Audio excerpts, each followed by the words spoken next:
চাঁদের বুড়ি magic man.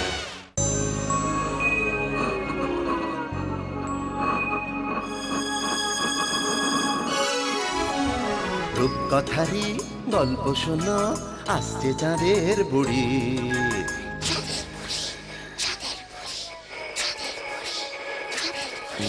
Magic man পৃথিবীতে সঙ্গে এলো তারি।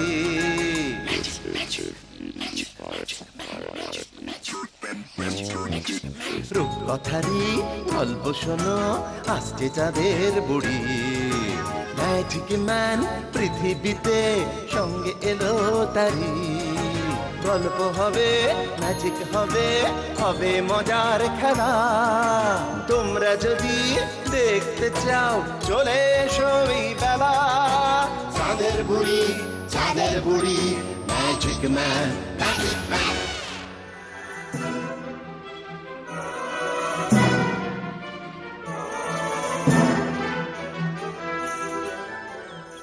তাতাই, রিমলি, মিষ্টি, পায়েল, মেঘা, তোমরা সকলে কেমন আছো?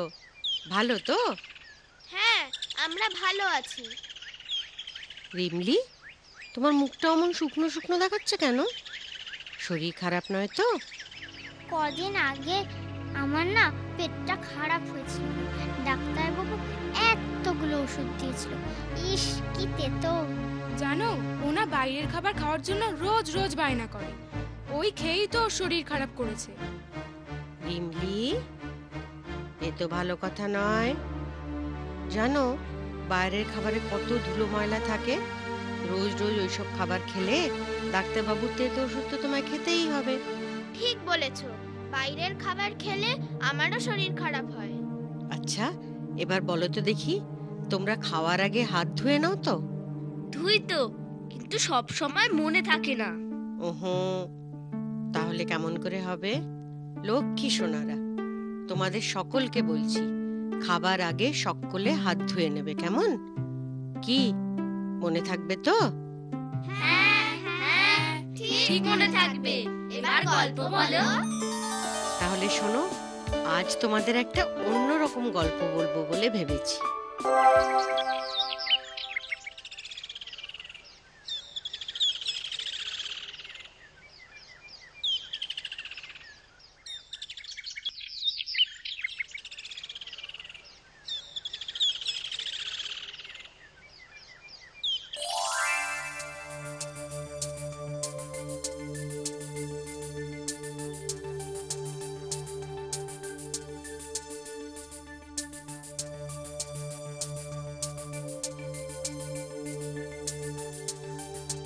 আপনার এই নতুন যন্ত্রটার বিশেষত্ব কি তীর্থরাজ বাবু? আমার এই যন্ত্রের সাহায্যে মহাকাশের অন্যান্য গ্রহের সাথে সেখানকার লোকেদের সাথে সরাসরি যোগাযোগ করা যাবে। বলেন কি মশাই? আচ্ছা, এর সাহায্যে ওইসব গ্রহের প্রাণীদের সাথে কথা বলা যায়? হ্যাঁ, তবে সেটা মেসেজের সাহায্যে, যেরকম ইমেইল। আচ্ছা, ওদের সাথে কি কথা হয় তোমার? এই ওদের গ্রহ পৃথিবী থেকে কত দূরে, সেখানে কতজন বাসিন্দা আছে, জলবায়ু কিরকম, এই সব। বাহ, সত্যি তীর্থরাজ বাবু, আপনার জবাব নেই। এমন একটা যন্ত্র আবিষ্কার করলেন যা আগে কেউ তৈরি করতে পারেনি। ধন্যবাদ। আচ্ছা, এখন তাহলে আমরা চলি, আবার পরে এসে আপনার যন্ত্রের খেল দেখব। হ্যাঁ, ওকে, পরে আসবেন আবার। চললাম তীর্থরাজ কাকু। আমরা যাচ্ছি, টাটা। বাই।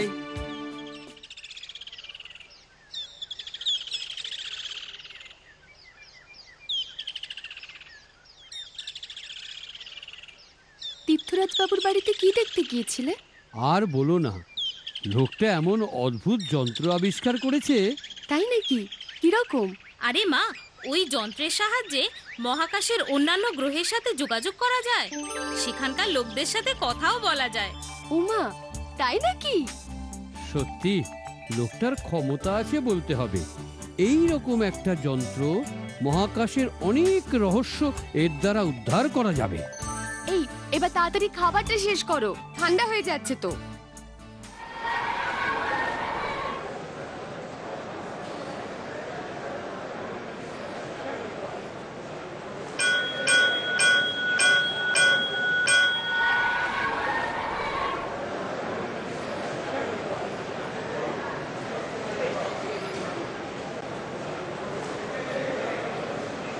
ডোনা, ওটা কি বই? ঠাকুরমার ঝুলি স্যার। স্কুলে বসে এইসব বই পড়া বারণ, জানো না তুমি? জানি স্যার, কিন্তু এখন তো টিফিন পিরিয়ড। পাকামি মেরো না। এইসব বই পড়লে আসল পড়া মাথায় ঢুকবে কি করে? দিন দিন তোমার রেজাল্ট খারাপ হচ্ছে। সামনের সেমিস্টারে যদি তোমার রেজাল্ট ভালো না হয়, তাহলে তোমার বাবার সাথে আমাকে কথা বলতে হবে। কি রে ডোনা, আজ কি হলো তোর? গল্পের বই পড়ছিস না যে? না রে দিদি, কিছু হয়নি, এমনি ভালো লাগছে না। হুম, এমনি তো মোটেই না। যে মেয়ে রোজ শোয়ার আগে নিয়ম করে গল্পের বই পড়ে, সে এমনি এমনি পড়ছে না। বল না কি হয়েছে? আজ টিফিন পিরিয়ডে আমি ঠাকুরমার ঝুলি পড়ছিলাম, তখন। ডোনা, ওটা কি বই? ঠাকুরমার ঝুলি স্যার। স্কুলে বসে এইসব বই পড়া বারণ, জানো না তুমি? জানি স্যার, কিন্তু এখন তো টিফিন পিরিয়ড। পাকামি মেরো না। এইসব বই পড়লে আসল পড়া মাথায় ঢুকবে কি করে? দিন দিন তোমার রেজাল্ট খারাপ হচ্ছে। সামনের সেমিস্টারে যদি তোমার রেজাল্ট ভালো না হয়, তাহলে তোমার বাবার সাথে আমাকে কথা বলতে হবে। ও, এই কথা? তো এতে এত দুঃখ করার কি আছে? মন দিয়ে পড়াশোনা কর। গল্পের বই পড়া কদিন একটু কমিয়ে দে। পরীক্ষার পর তো আবার আগের মতো পড়তে পারবি। না রে দিদি, আমার মনে হয় হেড স্যার আমার গল্পের বই পড়া বন্ধ করার মতলব করছে। নে নে, এখন ঘুমো।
জানো, আজ যখন মর্নিং ওয়াকে গিয়েছিলাম, তখন তীর্থরাজ বাবুর সঙ্গে দেখা হলো। বেশ চিন্তিত ছিলেন। কেন, কি হয়েছে? বললেন কাল অনেক রাত পর্যন্ত যন্ত্রের সামনে বসেছিলেন। পৃথিবী থেকে প্রায় 20 কোটি আলোকবর্ষ দূরে এক গ্রহের প্রাণীদের সাথে কথা বলছিলেন। তারা নাকি পৃথিবীতে আসার ইচ্ছে প্রকাশ করেছিল। উমা, সে কি গো? তীর্থরাজ বাবু বললেন ঘুমের চোখে তিনি তাদের আমন্ত্রণ জানিয়ে ফেলেছেন কিনা মনে করতে পারছেন না। তা জানালেই বা কি? পৃথিবীর কত মহাকাশচারী তো অন্যান্য গ্রহে যায়। আরে তীর্থরাজ বাবু ভয় পাচ্ছেন যে তারা যদি আমাদের থেকে বেশি শক্তিধর হয় বা আমাদের পৃথিবীর কোনো ক্ষতি করে দেয়, তখন। ও বাবা, এ তো খুব চিন্তার বিষয়। কি হবে গো এখন আমাদের? মা, শুধু শুধু ঘাবড়ে যেও না। এমনও তো হতে পারে যে ওরা আমাদের কোনো ক্ষতিই করলো না, উল্টে আমাদের উপকার করলো। তাই যেন হয় ঠাকুর, তাই যেন হয়।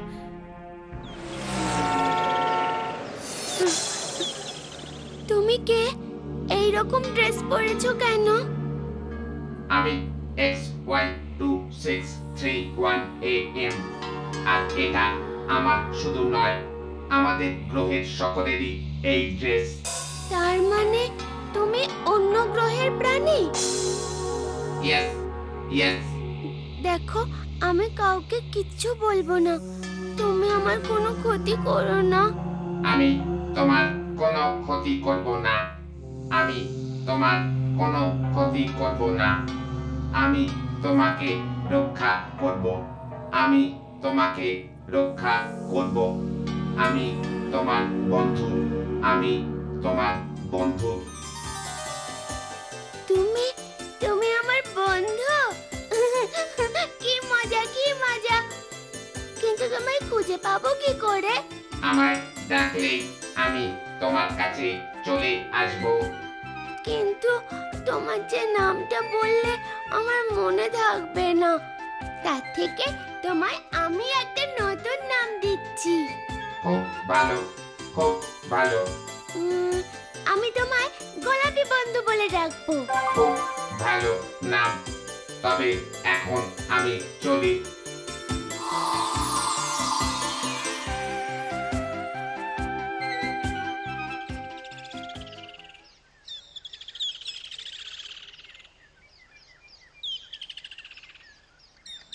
কি রে টোনা, তোরা তো দেরি হলো কেন? স্কুল তো কখন ছুটি হয়ে গেছে। না মা, আমি তো স্কুল থেকে সোজা বাড়িতেই আসলাম। তাই তাই এত দেরি? একটু আস্তে আস্তে হাঁটছিলাম, তাই। ও নাও, এবার হাত মুখ ধুয়ে পড়তে বসো, সামনে পরীক্ষা।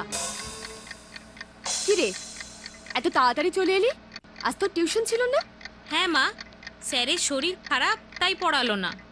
ও, তাহলে দুজনেই হাত মুখ ধুয়ে পড়তে বসো। কি রে, তুই এখনো স্কুলে ড্রেস চেঞ্জ করিসনি? এই মাত্র তো এলো, বলে কিনা আস্তে আস্তে হেঁটে আসতে গিয়ে দেরি হয়ে গেল। বাবা, কত আস্তে হাঁটিস রে তুই। নে চল চল।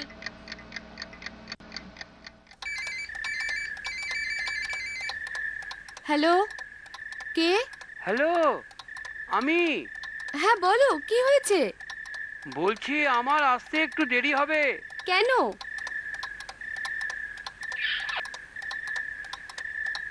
আচ্ছা ঠিক আছে।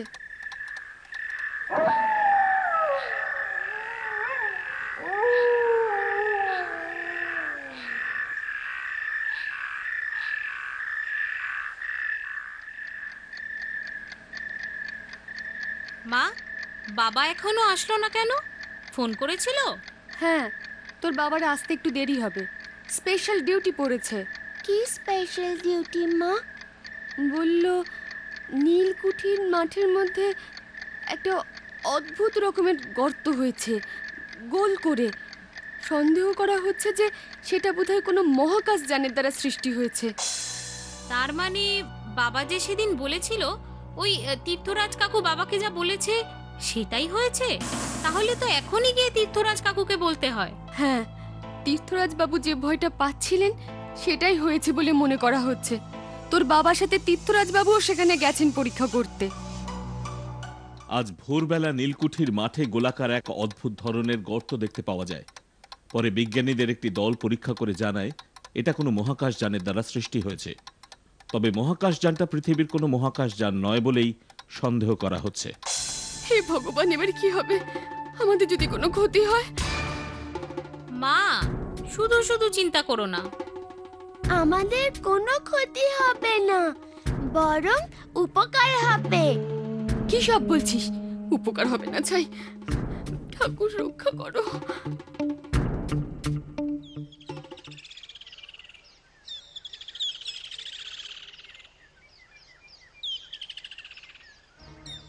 দিন দিন গোল্লায় যাচ্ছে আমার মেয়ে।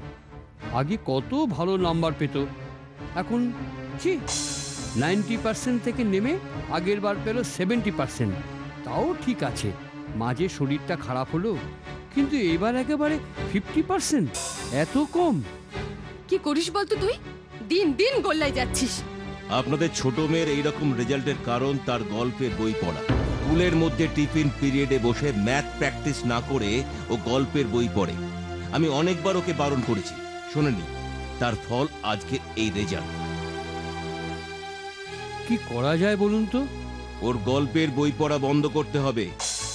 আমি অনেকবার বইগুলো নিয়ে লুকিয়ে রেখেছি, কিন্তু ঠিক খুঁজে বের করে ফেলে। লুকিয়ে রাখলে হবে না, হয় বইগুলো ফেলে দিন অথবা আমার কাছে দিয়ে দিন।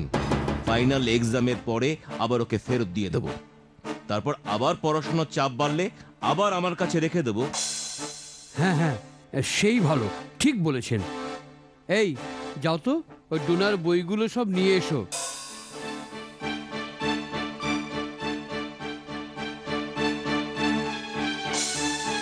এগুলো এখন আমার কাছে থাকবে, পরীক্ষার পর আবার ফেরত পাবে, ঠিক আছে? আচ্ছা, এবার তাহলে আমি আসি।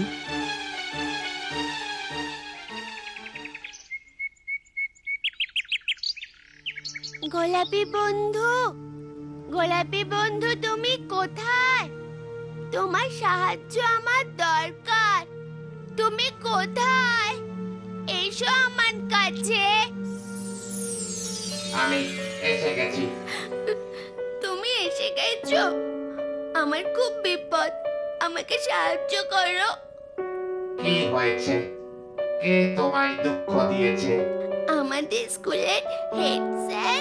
আপনাদের ছোট মেয়ের এইরকম রেজাল্টের কারণ তার গল্পের বই পড়া। স্কুলের মধ্যে টিফিন পিরিয়ডে বসে ম্যাথ প্র্যাকটিস না করে ও গল্পের বই পড়ে।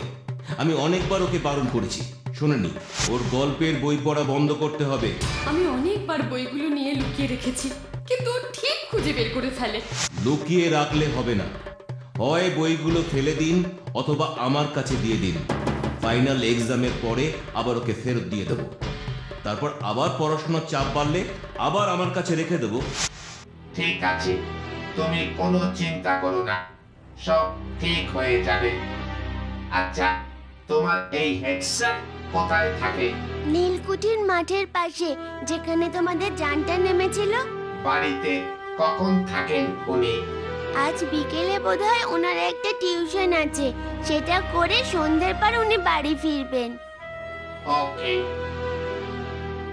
আজ ফুল মুন, তুমি যদি ব্যাপারটা দেখতে চাও তাহলে নীলকুঠির মাঠে সন্ধ্যের পর চলে এসো। চিন্তা করো না, সব ঠিক হয়ে যাবে। এই শোন, পড়াশোনা করবি, গল্পের বই নেই বলে টিভি দেখে সময় নষ্ট করবি না। আহ মা, ডোনা মন দিয়েই পড়বে, তাই তো ও নিজেই মাসির বাড়ি নেমন্তন্ন খেতে যাচ্ছে না। দরজা ভেতর থেকে বন্ধ করে নে, আমরা 10টার মধ্যে চলে আসবো। 7টা বাজে, রোনাদের ফিরতে এখনো অনেকটাই সময় লাগবে। আমি এবার বেরোই।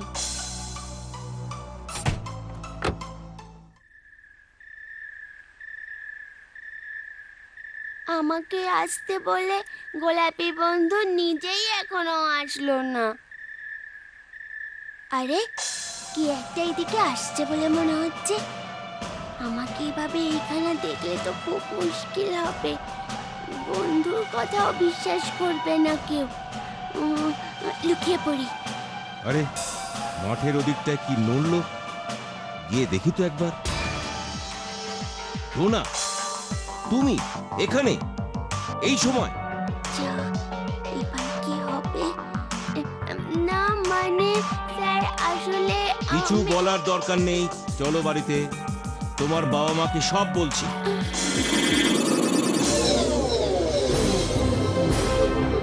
এ কি, তুমি কে? আমি ডোনার বন্ধু। ওকে তুমি কষ্ট দিয়েছো, এবার তার শাস্তি তোমায় পেতে হবে। আচ্ছা, তুমি আমাকে শাস্তি দেবে? দেখি কি শাস্তি দাও তুমি। তাহলে দেখো।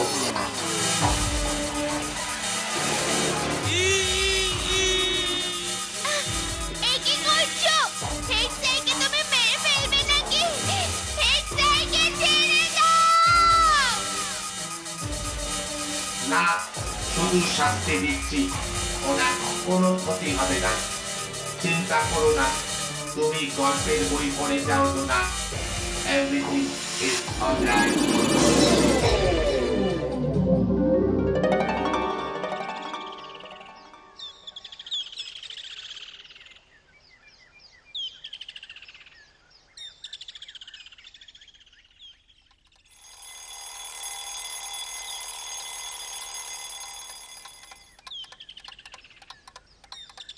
আজ সকালে তোর হেড স্যার এসে বইগুলো দিয়ে গেছেন, বললেন এই সব বইতে ওনার আপত্তি নেই। আমি জানতাম। নীলকুঠির মাঠে যে গর্তটা দেখা গিয়েছিল, অদ্ভুতভাবে কাল রাতের পর থেকে ওটা উধাও। মাটি একদম সমান হয়ে গেছে সেখানে। কি বলছো এসব? ম্যাজিক নাকি? ম্যাজিক কিনা জানি না, তবে আমরা অনেক বড় বিপদ থেকে রক্ষা পেলাম। গোলাপি বন্ধু, গল্পটা কেমন লাগলো বলো? খুব ভালো, খুব ভালো। এবার তো তুমি চলে যাবে চাঁদের বুড়ি। যেতে তো আমাকে হবেই। আমি আর কখনো পার্ক নোংরা করব না। জানি তো সোনা, তোমরা সকলেই গুড বয়। Good girls. সত্যি তো? তাহলে তোমরা সকলেই গুড বয়েজ এন্ড গার্লস, তাই তো? অন্য কাউকেও পার্ক নোংরা করতে দিও না কিন্তু। ঠিক, একদম ঠিক। এবার চলি তাহলে। আবার সামনের রবিবার দেখা হবে। টাটা। Tata tata. চাঁদের বুড়ি